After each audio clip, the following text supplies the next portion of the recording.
Welcome to onSodi.com. In this course, we will explore some easy Photoshop techniques.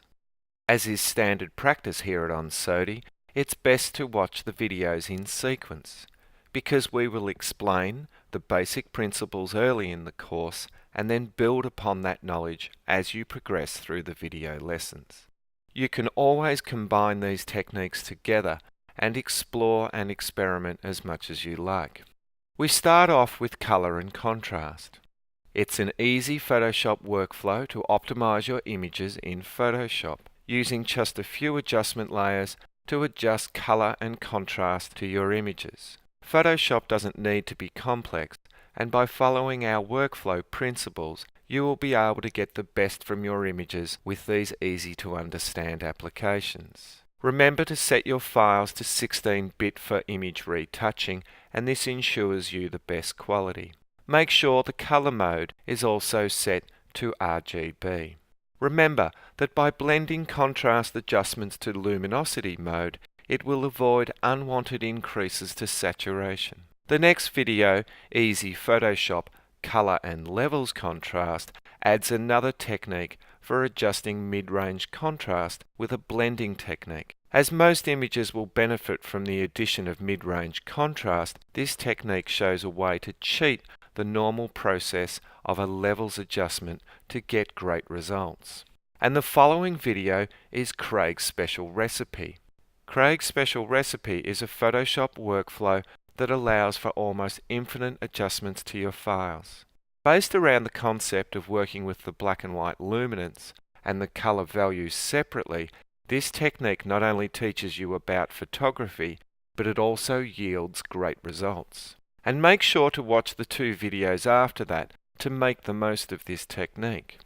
We show you how to automate Craig's Special Recipe with a Photoshop action. An action is a set of recorded steps which you can apply to your own files. Using actions will save time and will perform the set of instructions quicker than any human could ever do it. Following on, we look at fine-tuning Craig's Special Recipe, and we use a bunch of images where we have applied the action. This video lesson shows you how to fine-tune the layers within Craig's Special Recipe. And then after we've completed that, we look at some easy Photoshop black and white optimizing. This is the first in a series of 3 introductory videos for black and white conversions in Photoshop.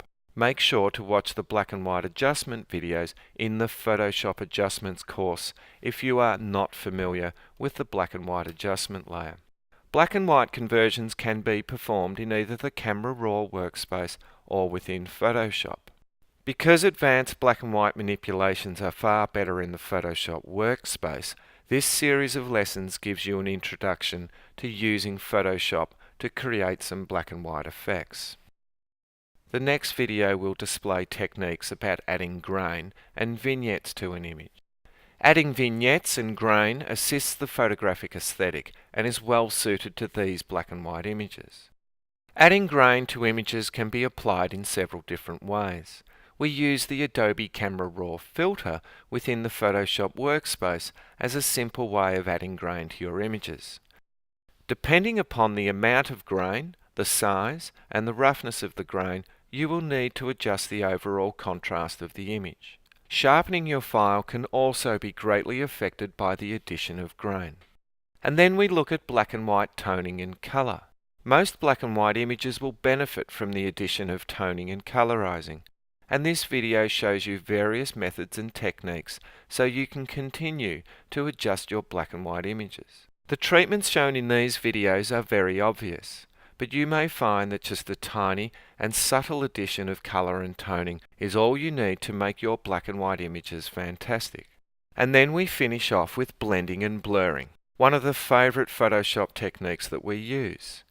Blurring a layer and then blending the layer.